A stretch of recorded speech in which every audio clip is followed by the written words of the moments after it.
ये मैं श्योरिटी देता हूँ, गारंटी देता हूँ कि इस वीडियो में आज तक जो भी आपको कंफ्यूजन होती थी कि कहाँ पे क्या हो रहा है, पता ही नहीं चलता इस चैप्टर में, वो आपकी एक एक कंफ्यूजन मैं निकाल के आपको यहाँ से भेजूंगा, ये मेरी गारंटी है। तो स्टार्ट करते हैं मेटलर्जी।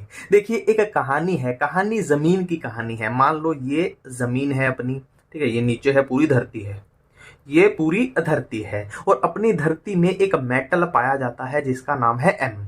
अब जो एम जो नाम का मेटल है वो ए फॉर्म में भी पाया जाता है, एम नाम का मेटल बी फॉर्म में भी पाया जाता है, एम नाम का मेटल सी फॉर्म में भी पाया जाता है, एम नाम का मेटल डी फॉर्म में भी पाया जाता है, ठीक है, डी फॉर्म में भी पाया जाता है।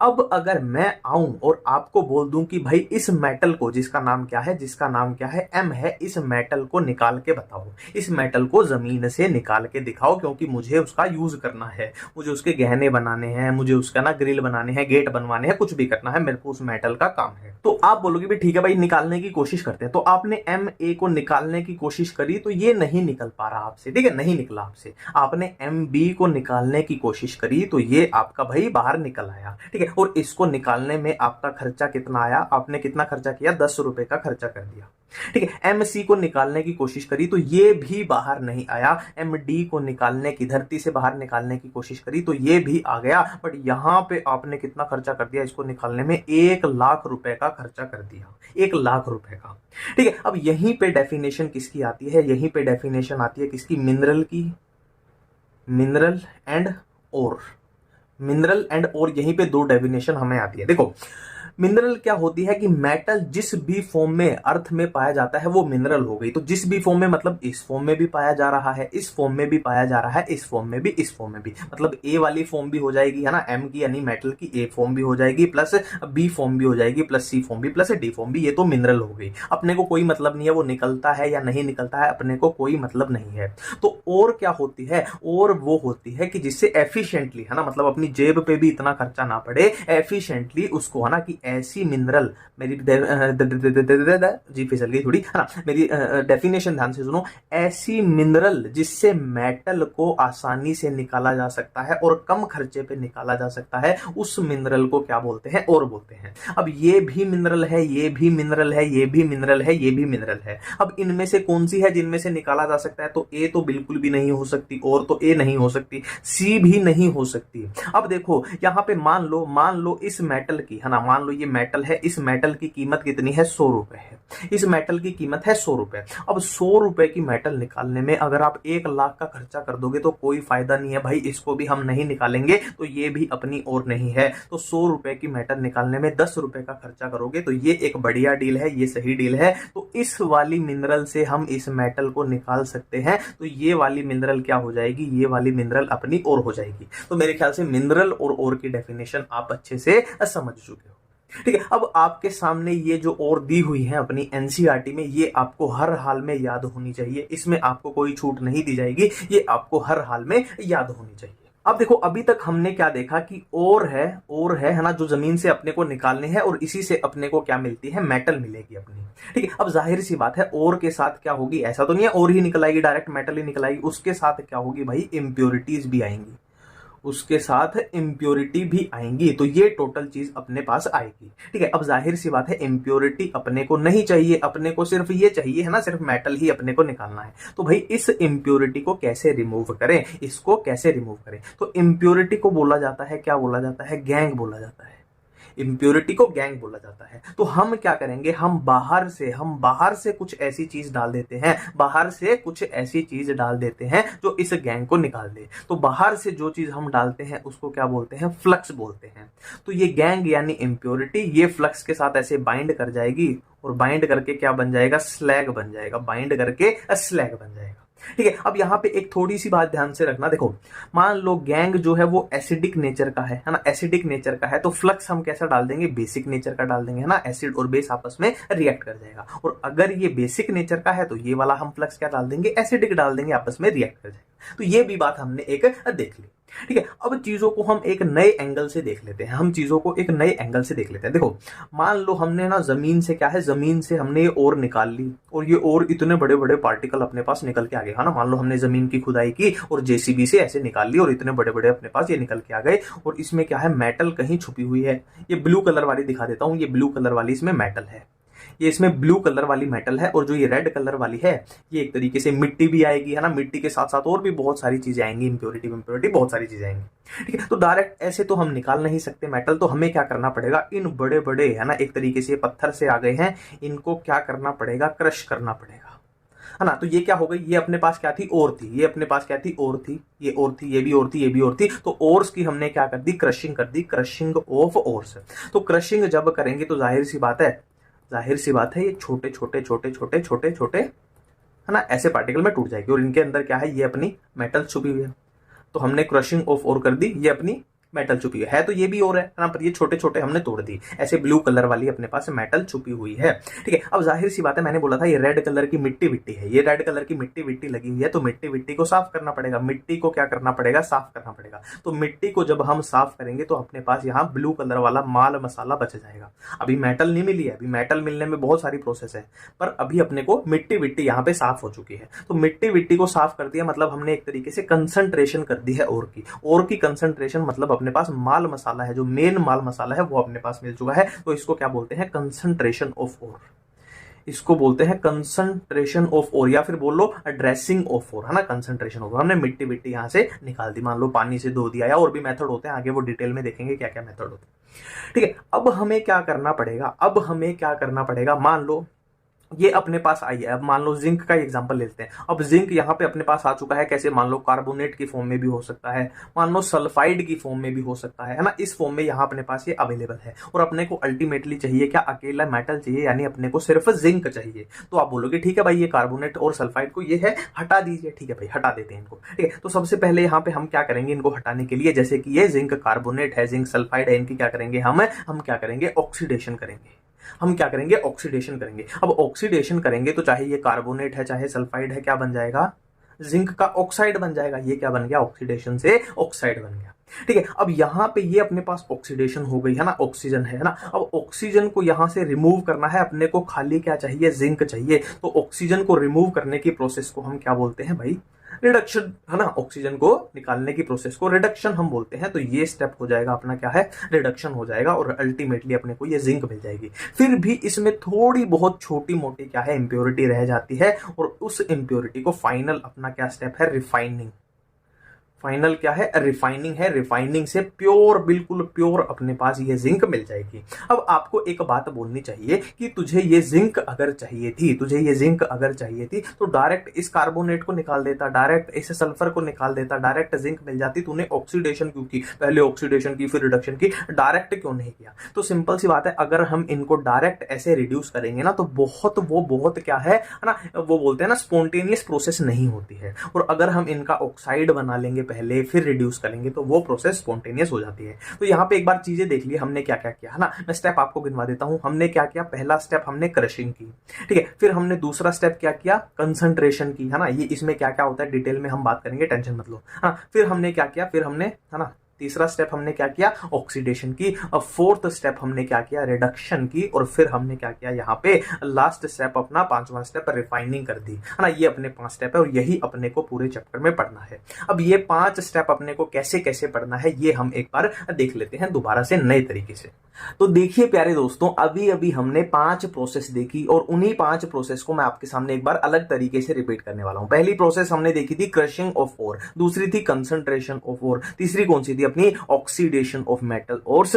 फिर क्या है, हम रिडक्शन कर देंगे किसकी, ऑक्साइड्स की टू मेटल्स, ठीक है। और 5 हमने क्या देखी थी, रिफाइनिंग देखी थी। ये हमने 5 प्रोसेस देखी थी, ठीक है। अब इन 5 प्रोसेस में होने क्या क्या वाला है वो हम थोड़ा डिटेल में देख लेते हैं। क्रशिंग ऑफ ओर में कुछ नहीं है, वही है, क्रश कर दिया, सिंपल है, खत्म है। नेक्स्ट कंसंट्रेशन ऑफ ओर, इसमें क्या क्या अपने को करना है, देखो तो हम ये कंसंट्रेशन जो है ना, मतलब इसका मतलब है ना, एक तरीके से ड्रेसिंग कर रहे हैं उसकी, है ना, ओर की, ठीक है। तो ये हम 2 तरीके से कर सकते हैं, एक फिजिकल तरीके से कर सकते हैं, एक केमिकल तरीके से कर सकते हैं। अब फिजिकल तरीके से कौन से मेथड आएंगे अपने पास है, एक ग्रेविटी सेपरेशन का मेथड है, एक हाइड्रोलिक वॉशिंग का मेथड है, एक फ्रोथ फ्लोटेशन का मेथड है।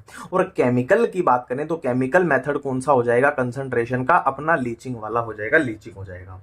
ठीक है, फिर से वही है कि ये चैप्टर की ना ये ही मेन कंफ्यूजन है, कहां पे क्या था नाम ही नहीं अपने को पता होते, तो बेसिक ये फ्लो हमेशा याद रखना है, तो चीजें दिमाग में एकदम क्लियर रहेंगी।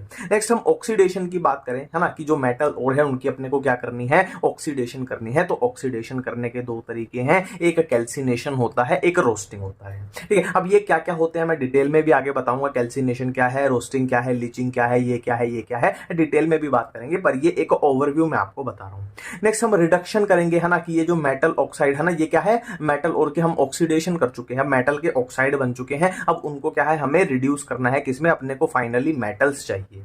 ठीक है, अब कैसे रिड्यूस करेंगे, तो उसके क्या क्या तरीके हैं, स्मेल्टिंग कर सकते हैं, रिडक्शन बाई H2 कर सकते हैं, रिडक्शन बाई मेटल्स कर सकते हैं, ऑटो रिडक्शन हो सकती है, ये रिडक्शन के मेथड है। नेक्स्ट हम रिफाइनिंग, है ना, लास्ट में क्या करेंगे कि थोड़ी बहुत इंप्योरिटी, थोड़ी बहुत जो बच गई है उसको भी बिल्कुल रिमूव कर देंगे और प्योर मेटल अपने को मिल जाएगा, तो रिफाइनिंग करेंगे। और रिफाइनिंग में क्या क्या आ सकता है, लिक्वेशन आ सकता है, डिस्टिलेशन आ सकता है, इलेक्ट्रोलिटिक रिफाइनिंग हो सकती है, वेपर फेज रिफाइनिंग हो सकती है, और जोन रिफाइनिंग हो सकती है।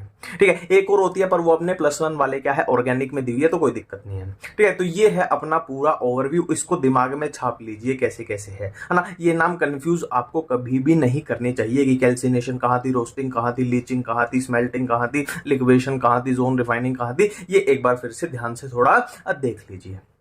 ठीक है, अब हम थोड़ा डिटेल में बात करते हैं, डिटेल में बात करते हैं, कैसे बात करेंगे, पहले कि ये फिजिकल में क्या क्या होता है, केमिकल में क्या क्या होता है, लीचिंग में क्या होता है, कैल्सिनेशन में क्या होता है, और रोस्टिंग में क्या होता है, इसमें क्या होता है, इसमें और फिर क्या है, इसमें क्या, इसमें, है ना। समझ गए ना, मेरी फीलिंग समझ गए, भावनाएं मेरी समझ गए हैं। अब हम आगे बढ़ने जा रहे हैं।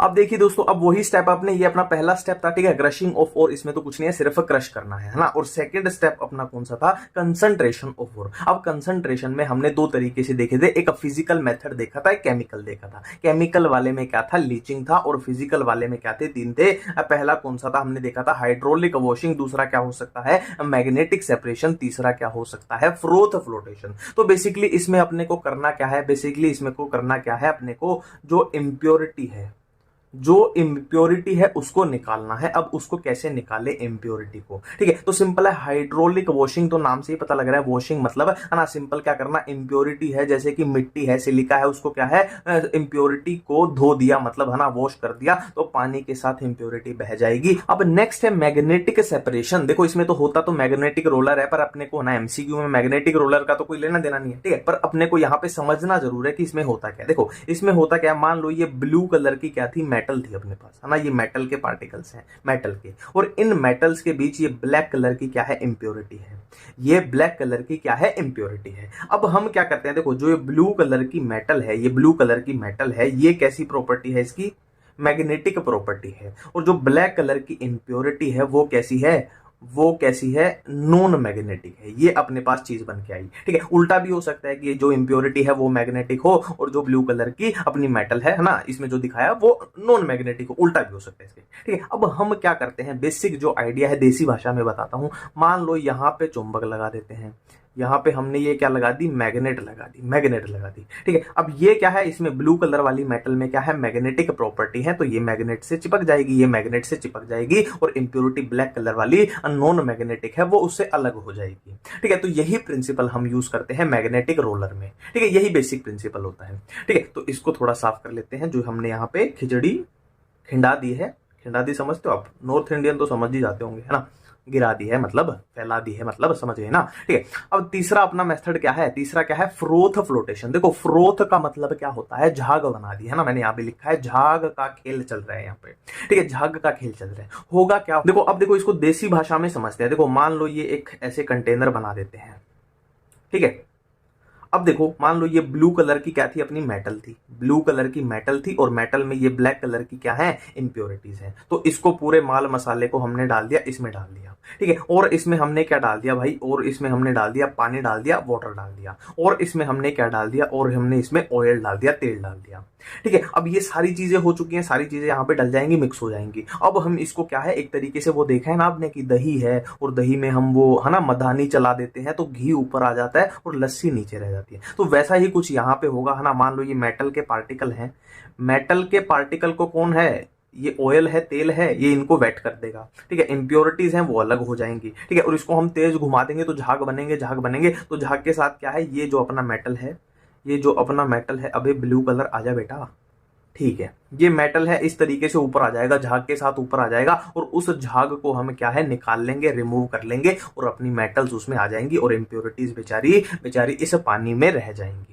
ठीक है। तो ये झाग बनाना है अपने को, यही है फ्रोथ फ्लोटेशन, ठीक है। और यहाँ पे एक बात लिखी गई है, क्या है कि फ्रोथ, जो ये झाग बनेगा, ऐसा भी तो हो सकता है कि हम रिमूव करने लगे और वो जो बुलबुले बने थे, झाग बना था, वो ना फूट गए बुलबुले, और दोबारा से वो काम अपना खराब हो गया। तो ये जो झाग है, इसको स्टेबल करना पड़ता है, फ्रोथ यानी झाग को स्टेबल करना पड़ेगा। और इसको स्टेबल करने के लिए, है ना, जैसे कि क्रीजोल, एनिलीन, इनका यूज किया जाता है। तो ये था अपना फ्रोथ फ्लोटेशन, ठीक है। तो हम फिजिकल मेथड देख चुके हैं, अब हम क्या करने वाले हैं, केमिकल मेथड देखने वाले हैं, जिसमें अपने क्या आएगी, लीचिंग आएगी। केमिकल मेथड में क्या है, अपने को पढ़नी है लीचिंग के बारे में पढ़ना है, ठीक है। कंसंट्रेशन ऑफ और क्या है, केमिकल मेथड पढ़ने जा रहे हैं। तो यहाँ पे लीचिंग में हम किस किस के साथ खेलेंगे, एल्यूमिनियम के साथ, गोल्ड के साथ, एंड सिल्वर के साथ खेलेंगे, ठीक है। देखो कंसेप्ट क्या है, देखो कंसेप्ट क्या, वही कंसेप्ट है, अपने पास और थी विद इंप्योरिटीज, है ना, मेटल्स के साथ इंप्योरिटी थी, अपने को इंप्योरिटी को निकालना है। तो निकालेंगे कैसे, यहाँ पे लीचिंग एजेंट का यूज करेंगे, है ना, लीचिंग है तो लीचिंग एजेंट का यूज करेंगे। अब ये लीचिंग एजेंट करेगा क्या, ये क्या करेगा, ये इस ओर के साथ क्या करेगा, रिएक्ट करेगा, जबकि ये इंप्योरिटी के साथ रिएक्ट नहीं करेगा। अब ये इस ओर के साथ जब रिएक्ट करता है, तो ये एक सोल्यूबल चीज बना देता है, मतलब जो उसमें घुल जाएगी, ठीक है। और इंप्योरिटीज जो है ना, अलग कलर ले लेता हूं, जो ये इंप्योरिटी है, ये इनसोल्यूबल रह जाएगी। अब ये सोल्यूबल है, ये इनसोल्यूबल है, तो आप इजीली इनको छान लीजिए, आपका सिस्टम अलग अलग हो जाएगा, आपके पास अपनी ओर आ चुकी होगी, ठीक है। तो अभी अभी हमने बात की, इसको एल्यूमिनियम के लिए, गोल्ड के लिए और सिल्वर के लिए यूज किया जाता है। अब एल्यूमिनियम के लिए कैसे कैसे है, रिएक्शन कैसे कैसे दी हुई है, उसको थोड़ा देख लेते हैं। देखो एल्यूमिनियम की कौन सी और होती है ना, एक मान लो ये रेड बॉक्साइट है, और एक क्या है, व्हाइट बॉक्साइट है। अब रेड बॉक्साइट के अंदर जो इंप्योरिटी होती है, वो क्या होती है, Fe2O3 की इंप्योरिटी होती है, और व्हाइट बॉक्साइट के अंदर जो इंप्योरिटी होती है, वो क्या है, सिलिका की यानी SiO2 की इंप्योरिटी होती है, ठीक है। अब यहाँ पे बोला गया है कि रेड बॉक्साइट के अंदर, है ना, ये इंप्योरिटी है, तो इसको निकालने के लिए जो लीचिंग एजेंट है, La मतलब लीचिंग एजेंट है, वो क्या क्या यूज किए जा सकते हैं, वो NaOH भी यूज किया जा सकता है, और Na2CO3 भी यूज किया जा सकता है। पूरा खेल समझ रहे हो ना। रेड बॉक्साइट में ये वाली इंप्योरिटी है, इसको निकालने के लिए दो तरीके के, ये पहला लीचिंग एजेंट यूज कर सकते हैं हम, ये भी यूज कर सकते हैं। तो अगर हमने NaOH यूज किया है, तो उस रिएक्शन को हम क्या बोल देंगे, क्या बेयर्स प्रोसेस बोल देंगे, और Na2CO3 वाली को हॉल्स प्रोसेस बोल देंगे। और इधर जो इंप्योरिटी क्या है, सिलिका की इंप्योरिटी है व्हाइट बॉक्साइट में, तो इसको रिमूव करने के लिए लीचिंग एजेंट जो है वो कार्बन प्लस नाइट्रोजन ये यूज किया जाता है, और इस प्रोसेस को क्या बोल दिया जाता है, सरपेक्स प्रोसेस बोल दिया जाता है। ये पूरा एल्यूमिनियम का खेल चल रहा है। एल्यूमिनियम में थोड़ा सा ऐसे है, नाम अपने को याद करना पड़ता है। गोल्ड और सिल्वर में कुछ नहीं है, इतना सिंपल है कि गोल्ड और सिल्वर में लीचिंग एजेंट जो यूज किया जाता है, वो क्या है, dilute solution of NaCN and KCN, dilute solution of NaCN and KCN, ठीक है। अब अपनी स्टेप्स वाली चीज एक बार फिर से याद करो, है ना। पहला स्टेप था अपना, फिर दूसरा स्टेप कंसंट्रेशन वाला था ना। पहले में हमने क्या किया था, क्रशिंग की थी, दूसरे में कंसंट्रेशन की थी, और तीसरे में अपने को क्या करना था, ऑक्सीडेशन करना था, है ना। और फोर्थ में अपने को क्या करना था, रिडक्शन करना था, और फिफ्थ में अपने को रिफाइनिंग करनी थी। तो पहला हम कर चुके हैं, दूसरा हम कर चुके हैं, दूसरे में हमने किया ना physical method and chemical method, है ना। केमिकल में हमने लीचिंग तक हम कर चुके हैं। अब आया अपना तीसरा स्टेप आ चुका है, ये अपना तीसरा स्टेप आ चुका है, जिसमें हम ऑक्सीडेशन करने वाले हैं मेटल आपकी। ठीक है, ऑक्सीडेशन करने वाले हैं। अब ऑक्सीडेशन हम दो तरीके से कर सकते हैं, एक हम कैल्सिनेशन कर सकते हैं, एक हम रोस्टिंग कर सकते हैं। अब कैल्सिनेशन में क्या होता है, जो ऑक्सीजन की सप्लाई है वो लिमिटेड होती है ना। अगर ये वर्ड लिखा जाए अब्सेंस ऑफ ऑक्सीजन तो वो भी ठीक माना जा सकता है, but limited supply of oxygen ये सही रहेगा। ठीक है, अब रोस्टिंग की बात करें तो इसमें बहुत सारी ऑक्सीजन या फिर एयर भी लिखा सकता है ना, ऑक्सीजन की जगह एयर भी आ जाए तो वो एक ही बात है, लगभग वो इस सिमिलर बात कर रहे हैं। ठीक है, तो रोस्टिंग में क्या होगी, ऑक्सीजन भरपूर मात्रा में होगी और कैल्सिनेशन में ऑक्सीजन की है ना कम सप्लाई होगी, लिमिटेड सप्लाई होगी, है ना। तो ये रिएक्शन कुछ दी हुई है ना, ये रिएक्शन कुछ दी हुई है। क्या है, हमने ऑक्सीडेशन कर दी है मेटल ओर की। देखो ऑक्सीडेशन कर दी यानी जिंक का ऑक्साइड बन गया, ऑक्सीडेशन कर दी यानी एल्यूमिनियम का ऑक्साइड बन चुका है। यहाँ पे क्या है, ऑक्सीडेशन कर दी जिंक का ऑक्साइड, ये पीपीओ। ठीक है, वो तो दिखाई दे रहा है कि यहाँ पे ऑक्सीजन दिखाई गई है और वहां पे नहीं दिखाई गई क्योंकि यहाँ पे बहुत सारी ऑक्सीजन है। तो ये तीसरा स्टेप भी हुआ। ठीक है, और फोर्थ स्टेप अपना क्या कहता है, रिडक्शन। फोर्थ स्टेप क्या कहता है कि जो ये ऑक्साइड बन चुके हैं, अब इनका अपने को क्या करना है, रिडक्शन करना है, रिडक्शन। और रिडक्शन से फाइनली अपने को क्या मिलता है, मेटल मिलता है। फिर भी मेटल में थोड़ी बहुत वो रह जाती है इंप्योरिटी, फिर हम फाइनली उसकी रिफाइनिंग करेंगे और प्योर मेटल अपने पास आ जाएगा। ठीक है, अब रिडक्शन में अपने को क्या क्या करना था, याद करो। स्मेल्टिंग कर सकते हैं, reduction by H2, reduction by metals, self reduction. ठीक है, तो स्मेल्टिंग में क्या होता है, जो रिड्यूसिंग एजेंट यूज होता है वो कौन होता है, कार्बन होता है। और रिडक्शन बाय H2 किसके केस में की जाती है, निकल के केस में की जाती है। और रिडक्शन बाय मेटल्स क्या है ना, देखो मेटल्स के ऑक्साइड को मेटल्स ही क्या कर रहे हैं, रिड्यूस कर रहे हैं, है ना। तो एक ये नाम याद रखना, अंग्रेजी मेरी थोड़ी कमजोर है, गोल्ड शीट कुछ भी बोल लो इसको, समझ गए ना आप। एल्यूमिनोथर्माइड, इसमें रिड्यूसिंग एजेंट कौन यूज किया जाता है, एल्यूमिनियम यूज किया जाता है। ठीक है, और सेल्फ रिडक्शन क्या है, जो Hg एंड Pp। देखो इलेक्ट्रोकेमिकल सीरीज का खेल चल रहा है, जो इलेक्ट्रोकेमिकल सीरीज में नीचे हैं मतलब वो रिड्यूस हो जाएंगे, खुद ही रिड्यूस होना खुश करेंगे, पसंद करेंगे। ठीक है, तो वही है सेल्फ रिडक्शन है। ठीक है, अब लास्ट अपना क्या आता है, रिफाइनिंग आता है। लास्ट है अपना रिफाइनिंग आता है। अब इसमें क्या क्या है अपने पास, डिस्टिलेशन है, लिक्वेशन है, इलेक्ट्रोलिटिक रिफाइनिंग है, जोन रिफाइनिंग है, वेपर फेज रिफाइनिंग। अब डिस्टिलेशन किसकी की जाती है, तो जिन मेटल्स का क्या है, लो बॉइलिंग पॉइंट होता है उनकी डिस्टिलेशन की जाती है, जैसे कि जिंक हो गया, मरकरी हो गया। लिक्वेशन किसकी की जाएगी, जिन मेटल्स का जो मेल्टिंग पॉइंट है वो कम होता है। यहाँ पे क्या था, बॉइलिंग पॉइंट, यहाँ पे मेल्टिंग पॉइंट है, जैसे कि टीन हो गया। ठीक है, इलेक्ट्रोलिटिक किसकी की जाती है, कॉपर और जिंक की जाती है। यहां पे मैं 10 स्टार लिख देता हूं, ये इंपॉर्टेंट है, ये कॉपर एंड जिंक अपना।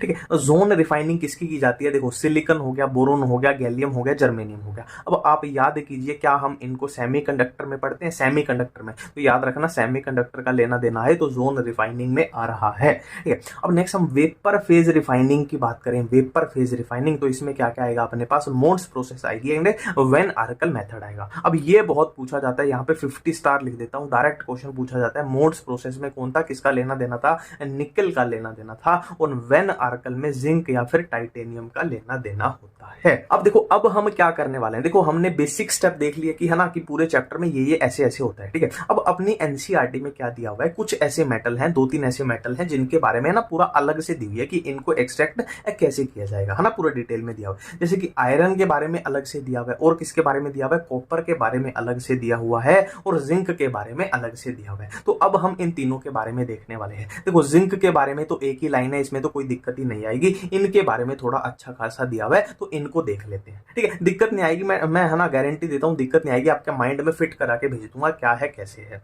ठीक है, तो स्टार्ट करते हैं हम पहले किसके साथ, आयरन के साथ स्टार्ट करते हैं, फिर हम करेंगे कॉपर, और जिंक की तो लाइन ही एक दी हुई है, कोई दिक्कत नहीं है। ठीक है, और एलिंगम डायग्राम भी उसके बाद हम फिर थोड़ा देख लेंगे कि उसमें से 1-2 बातें ही निकल के आती हैं, इतना कुछ नहीं है। ठीक है, फिर हम वो देख लेंगे। तो स्टार्ट करते हैं हम किसके साथ, आयरन के साथ। अब देखिए दोस्तों, अब हम क्या करने वाले हैं, हम आयरन की एक्सट्रैक्शन करने वाले हैं। ठीक है, तो इसकी एक्सट्रैक्शन किसमें होती है, तो एक स्ट्रक्चर होती है जिसको हम क्या बोलते हैं, ब्लास्टिंग फर्नेस। ठीक है, तो उसमें होता है आयरन का सारा काम, है ना। इसमें भयंकर तरीके से आग लगा दी जाती है, तो टेम्परेचर इसमें बहुत ज्यादा होता है।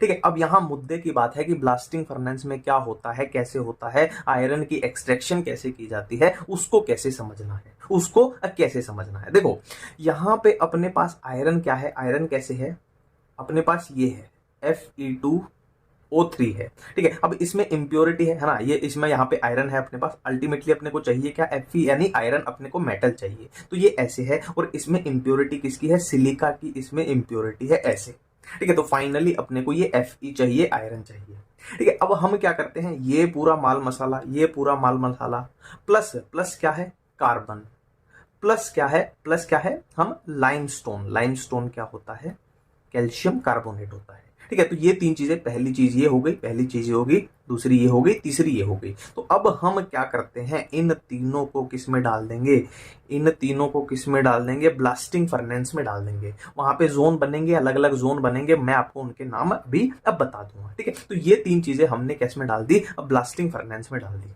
ठीक है। अब होता क्या है, जो ये कैल्शियम है ना, देखो ये जो कैल्शियम कार्बोनेट है ये किस में टूट जाएगा, ये किस में टूट जाएगा, कैल्शियम ऑक्साइड प्लस CO2 में, ठीक है। तो यहां अपने पास क्या है, कैल्शियम ऑक्साइड बन चुका है, ठीक है। और यहां अपने पास क्या है, देखो ये Fe2O3 है, प्लस क्या है, इम्प्योरिटी क्या है, SiO2 है ना। अभी कार्बन को होल्ड पे रख दीजिए।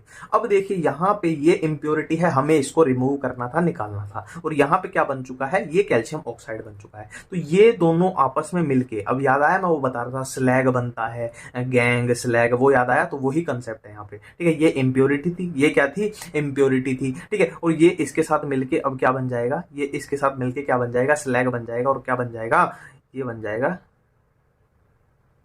ये बन जाएगा, ठीक है। ये बन जाएगा, हमने ये वाली इम्प्योरिटी को क्या है, रिमूव कर दिया है। अब अपने पास क्या है, ये बचा है, सिर्फ अपने पास Fe2O3 बचा हुआ है। अब इसको क्या करेंगे, हम पहले क्या करेंगे, रिड्यूस करेंगे, हम क्या करेंगे, रिड्यूस करेंगे, और फिर हम आयरन को, ये जो आयरन छुपा हुआ है यहाँ पे है ना, बदमाश, इसको निकाल लेंगे, ठीक है। अब रिड्यूस करेंगे, रिड्यूस करने की पावर किसमें है, यहाँ अपने पास कार्बन में पावर है। अब कार्बन की पावर कैसे आएगी, देखो जो ये कार्बन है, जो ये कार्बन है, ये किसके साथ रिएक्ट करेगा, ऑक्सीजन के साथ रिएक्ट करेगा, और क्या बना देगा, क्या बना देगा, CO2 बना देगा। ये क्या बना देगा, CO2 बना देगा, ठीक है। अब नेक्स्ट क्या है, नेक्स्ट कोई कार्बन है ना, और भी तो कार्बन है, वही कार्बन थोड़ी था, खत्म थोड़ी हुआ है। तो ये कार्बन कोई है, इस वाली CO2 के साथ, इस वाली CO2 के साथ रिएक्ट करके क्या बना देगा भाई, देख लो बैलेंस कर लो, क्या बना देगा, कार्बन मोनोऑक्साइड बना देगा। तो यहां अल्टीमेटली क्या है, कार्बन मोनोऑक्साइड अपने पास बन चुकी है। और यही कार्बन मोनोऑक्साइड क्या करती है, एक तरीके से रिडक्शन का काम करती है, रिडक्शन का काम करती है। किसकी रिडक्शन होगी, अब यही कार्बन मोनोऑक्साइड क्या करेगी, इस Fe2O3 को रिड्यूस करेगी।